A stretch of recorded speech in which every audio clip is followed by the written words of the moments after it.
नमस्कार, मैं खुशी और आप देख रहे हैं बिंदास हरियाणा। आइए नजर डालते हैं आज की सुर्खियों पर। हिसार में कांग्रेस का कार्यकर्ता सम्मेलन 13 जुलाई को। बजरंग गर्ग बोले, प्रॉपर्टी आईडी में करोड़ों का घोटाला, गड़बड़ी के बावजूद किया भुगतान। चरखी दादरी में हादसे में रोडवेज कंडक्टर की मौत, अनियंत्रित होकर पलटी ट्रैक्टर ट्रॉली, रोड पर बिखरे पाइप, एक अन्य घायल। हाथरस हादसे पर योगी का पहला एक्शन, एसडीएम समेत 6 अफसर सस्पेंड। भगदड़ केस की सुप्रीम कोर्ट में सुनवाई होगी।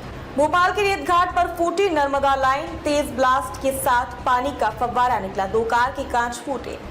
पतंजलि ने 14 प्रोडक्ट्स की बिक्री रोकी, सुप्रीम कोर्ट में जानकारी दी। उत्तराखंड सरकार ने इनके मैन्युफैक्चरिंग लाइसेंस सस्पेंड किए थे। आतंकियों ने रियासी हमले की थ्योरी कठुआ में दोहराई, तब ड्राइवर को टारगेट किया, बस खाई में गिरी, अब सेना का ट्रक गिराने का प्लान था। एंटीलिया में हुई अनंत राधिका की हल्दी मेहंदी सेरेमनी, उदित नारायण ने किया परफॉर्म।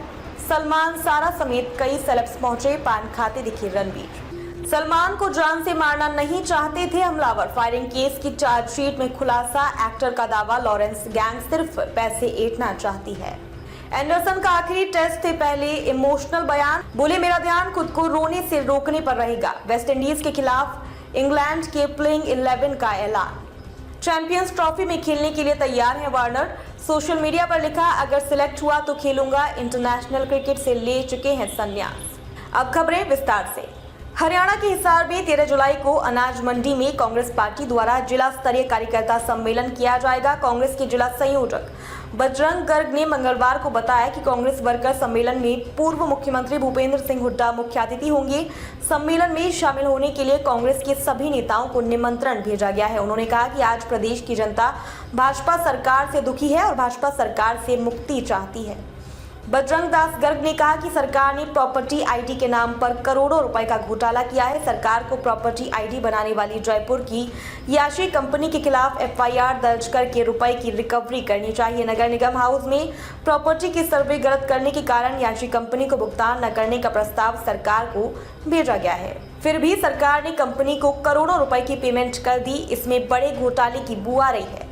कांग्रेस नेता ने कहा कि आज किसान व आरती पोर्टल से दुखी है और आम जनता परिवार पहचान पत्र लागू करने से बड़ी परेशान है। हरियाणा में कांग्रेस की सरकार बनने पर सबसे पहले प्रॉपर्टी आईडी, परिवार पहचान पत्र व पोर्टल को खत्म किया जाएगा। हरियाणा के चरखी दादरी के गांव गोपी के समीप अज्ञात कारणों के चलते एक ट्रैक्टर ट्रॉली अनियंत्रित होकर पलट गई। हादसे में एक व्यक्ति की मौत हो गई जबकि दूसरा घायल हो गया। घायल को बाड्डा में एक निजी अस्पताल में प्राथमिक इलाज के बाद भिवानी ले जाया गया है। वहीं मृतक के शव को पोस्टमार्टम के लिए चरखी दादरी सिविल अस्पताल ले जाया गया है। सूचना मिलने पर बाड्डा थाना पुलिस टीम भी मौके पर कार्रवाई कर रही है। प्राप्त जानकारी के अनुसार मंगलवार को जोई बाड्डा सड़क मार्ग पर एक ट्रैक्टर ट्रॉली जोई की ओर से बाड्डा की ओर जा रहा था। इसमें बोरवेल करने के लिए लोहे के पाइप भरे हुए थे। गांव गोपी के समीप अज्ञात कारणों के चलते अनियंत्रित होने के कारण ट्रैक्टर ट्रॉली सड़क पर पलट गई, जिसके कारण ट्रैक्टर ट्रॉली सवार मनोज व प्रवीण को गंभीर चोटें लगी। इस दौरान वाहनों की वहां लंबी लाइन लग गई और काफी संख्या में लोग एकत्रित हो गए। राहगीरों ने घायलों को कड़ी मशक्कत से नीचे से निकाला और बाड्डा के एक निजी अस्पताल लेकर पहुंचे, जहां चिकित्सकों ने मनोज को मृत घोषित कर दिया, जिसके शव को पोस्टमार्टम के लिए चरखी दादरी के सिविल अस्पताल ले जाया गया है। करीब 40 वर्षीय मनोज हरियाणा रोडवेज में बतौर कंडक्टर तैनात था।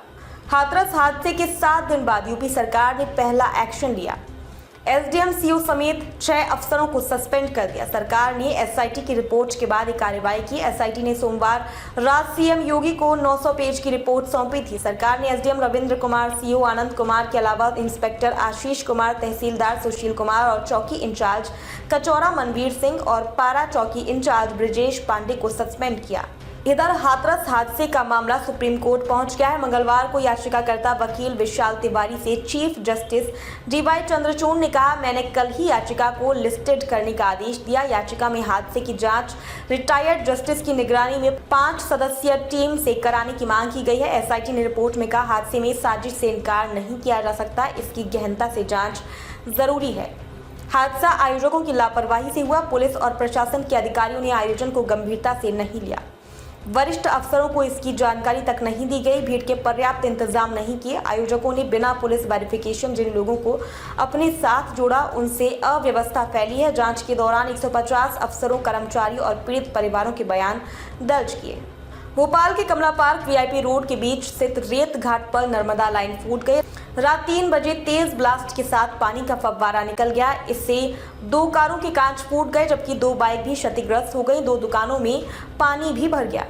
मंगलवार सुबह से ही नगर निगम की टीम सुधार कार्य में लगी है। हालांकि रात में नर्मदा लाइन से जुड़े इलाकों में पानी की सप्लाई बाधित हो सकती है। रेत घाट पर पुलिस की चौकी के पास से नर्मदा लाइन गुजरी है। यही लाइन सोमवार मंगलवार की रात 3 बजे लीकेज हो गई। रेत घाट निवासी एजाज खान ने बताया, रात 3 बजे अचानक धमाके की तेज आवाज आई। इससे लोग सहम गए। मौके पर जाकर देखा तो नर्मदा लाइन लीकेज हो गई थी और पानी तेजी से बह रहा था। रात में ही निगम को सूचना दी गई। निगम ने आधे घंटे में ही सप्लाई बंद कर दी थी, लेकिन लाइन में जमा पानी 2 घंटे तक बहता रहा। जिस जगह पाइपलाइन फूटी वहीं पर कारें भी खड़ी थी। इनमें से 2 कारों के कांच फूट गए, 2 बाइकें भी क्षतिग्रस्त हो गई। वहीं पास में मौजूद 2 कारों में पानी भी भर गया। इस कारण सामान खराब हो गया। पतंजलि आयुर्वेद लिमिटेड ने बाजार में अपने 14 प्रोडक्ट्स की बिक्री रोक दी है। उत्तराखंड ने अप्रैल में इन प्रोडक्ट्स के मैन्युफैक्चरिंग लाइसेंस सस्पेंड किए थे।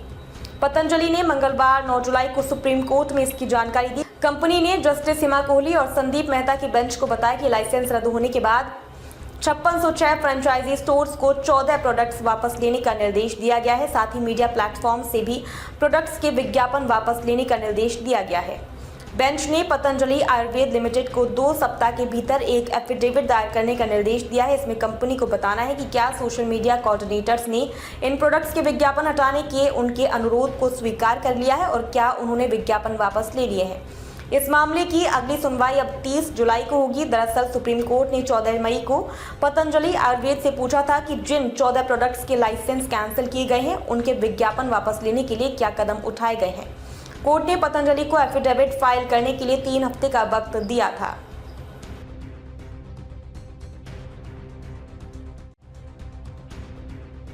जम्मू कश्मीर के कठुआ जिले में सोमवार को आतंकियों के हमले में जूनियर कमीशन ऑफिसर समेत 5 जवान शहीद हो गए। हमले में घायल 5 जवानों को कठुआ के बिलावर सामुदायिक स्वास्थ्य केंद्र से देर रात पठानकोट मिलिट्री हॉस्पिटल रेफर किया गया है। सेना के सूत्रों के मुताबिक सुरक्षा बल कठुआ से करीब 123 किलोमीटर दूर लोहाई मल्हार ब्लॉक के माछेड़ी इलाके के बडनोटा में दोपहर 3:30 बजे पहाड़ी इलाके में पेट्रोलिंग के लिए निकले थे। रास्ता कच्चा था, गाड़ी की रफ्तार भी धीमी थी। एक तरफ ऊंची पहाड़ी और दूसरी तरफ खाई थी। आतंकियों ने पहाड़ी से घात लगाकर सेना के ट्रक पर पहले ग्रेनेड फेंका, फिर स्नाइपर गन से फायरिंग की। सेना ने भी काउंटर फायरिंग की, लेकिन आतंकी जंगल में भाग गए। फिलहाल सेना आतंकियों की तलाश में हेलीकॉप्टर, स्निफर डॉग्स, यूएवी और मेटल डिटेक्टर की मदद ले रही है। न्यूज एजेंसी एएनआई के मुताबिक हमले में 3 से 4 आतंकियों के शामिल होने की बात सामने आ रही है। वे एडवांस हथियारों से लैस हैं। ये आतंकी हाल ही में सीमा पार से घुसपैठ करके आए हैं। रिपोर्ट्स के मुताबिक आतंकियों को हमले में लोकल गाइड ने भी मदद पहुंचाई है। उन्होंने आतंकियों को खाना और हमले के बाद छिपने में भी मदद की।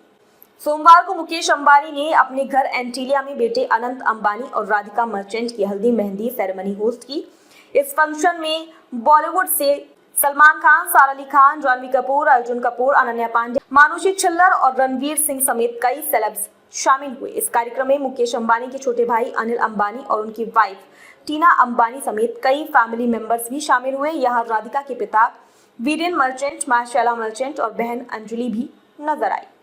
देर रात तक चली इस सेरेमनी में उदित नारायण और राहुल वैद ने परफॉर्म किया। ये फंक्शन ट्रेडिशन, म्यूजिक और सेलिब्रेशन से भरपूर रहा। इसमें एंटरटेनमेंट के साथ इमोशनल टच देने के लिए उदित ने मेहंदी लगा के रखना, बद्रीनाथ की दुल्हनिया और बोली चूड़िया जैसे गाने पेश किए। सलमान खान के मुंबई स्थित घर पर फायरिंग मामले में नवी मुंबई पुलिस ने मकोका कोर्ट में 1736 पेज की चार्जशीट दाखिल की है।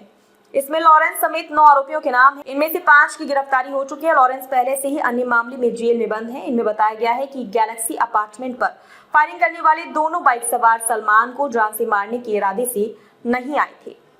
चार्जशीट में बताया गया है कि बाइक सवार फायरिंग करके फिल्म इंडस्ट्री में डर पैदा करना चाहती थी, ताकि शहर में दूसरे गिराहों की गैर मौजूदगी में वसूली कर सकें।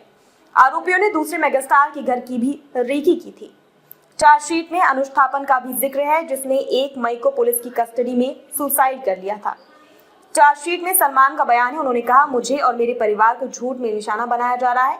मैंने कुछ गलत भी नहीं किया है। ये सारी चीजें मुझसे पैसे ऐंठने के लिए की जा रही हैं। उन्होंने पहले मिली धमकियों का भी जिक्र किया। 14 अप्रैल को सलमान के घर गैलेक्सी अपार्टमेंट पर फायरिंग हुई थी। नवी मुंबई पुलिस ने 14 अप्रैल को लॉरेंस गैंग के 4 लोगों को गिरफ्तार किया था, जो पनवेल में सलमान की कार पर अटैक करने की प्लानिंग कर रहे थे। इन आरोपियों की पहचान धनंजय उर्फ अजय कश्यप उर्फ नहाई वापसी खान उर्फ वसीम चिकना और जीशान खान उर्फ जावेद खान के तौर पर हुई थी। मामले में 5वें आरोपी को पुलिस ने 3 जून को हरियाणा से पकड़ा था। इंग्लैंड के तेज गेंदबाज जेम्स एंडरसन 10 जुलाई से 14 जुलाई के बीच लंदन के लॉर्ड्स में अपने टेस्ट करियर का आखिरी मैच खेलेंगे। उन्होंने अपने आखिरी इंटरनेशनल क्रिकेट मैच से 2 दिन पहले सोमवार को प्रेस कॉन्फ्रेंस में कहा, पिछले कुछ दिनों से मेरी ट्रेनिंग अच्छी चल रही है। मैं खेल के बारे में ज्यादा नहीं सोचता हूँ। मेरे लिए बड़ी बात होगी कि अच्छी गेंदबाजी करूँ और टीम को मैच जिताऊं। मेरा पूरा ध्यान इसी पर लगा है। मुझे विश्वास है कि मैच के बाद भावनाएं बदलेंगी, तो मेरा ध्यान खुद को रोने से रोकने पर रहेगा। उन्होंने आगे कहा, मैं अभी भी पहले की तरह ही फिट महसूस कर रहा हूं, जैसे कि मैं पहले की तरह ही अच्छी गेंदबाजी कर रहा हूं। मुझे अभी भी लगता है कि मैं अच्छा प्रदर्शन कर सकता हूं, लेकिन साथ ही मैं समझता हूं कि इसे किसी न किसी दिन समाप्त होना ही है। अब ये ऐसी चीज है जिससे मुझे निपटना है और इसे स्वीकार करना होगा। एंडरसन इस साल की शुरुआत में भारत दौरे पर अपनी 700 टेस्ट विकेट पूरे किए थे। एंडरसन ने साल 2003 में जिम्बाब्वे के खिलाफ लॉर्ड्स मैदान पर टेस्ट डेब्यू किया था। तब से लेकर अब तक उन्होंने 187 टेस्ट मैचों में इंग्लैंड का प्रतिनिधित्व किया है। इस दौरान उन्होंने 348 पारियों में 26.53 की औसत से और 2.79 की इकोनॉमी से 700 विकेट हासिल किए हैं। इंटरनेशनल क्रिकेट से संन्यास की घोषणा के बावजूद ऑस्ट्रेलिया के स्टार बैटर डेविड वार्नर ने अगले साल चैंपियंस ट्रॉफी में खेलने के लिए इच्छा जाहिर की है। वार्नर का टेस्ट क्रिकेट से जनवरी वनडे वर्ल्ड कप जीतने के बाद वनडे और T20 वर्ल्ड कप से बाहर होने के बाद इंटरनेशनल करियर समाप्त हो गया था। वार्नर ने अभी चैंपियंस ट्रॉफी के लिए उपलब्ध रहने की बात कही। उन्होंने इंस्टाग्राम पोस्ट में अगले साल फरवरी और मार्च में पाकिस्तान में होने वाली चैंपियंस ट्रॉफी में खेलने की इच्छा जाहिर की है। वार्नर ने लिखा, मैं फ्रेंचाइजी क्रिकेट खेलता रहूंगा और अगर चुना जाता हूं तो चैंपियंस ट्रॉफी में भी खेलने के लिए तैयार हूं। उन्होंने वनडे से संन्यास लेते हुए भी कहा कि चैंपियंस ट्रॉफी में जरूरत पड़ी तो मैं उपलब्ध रहूंगा।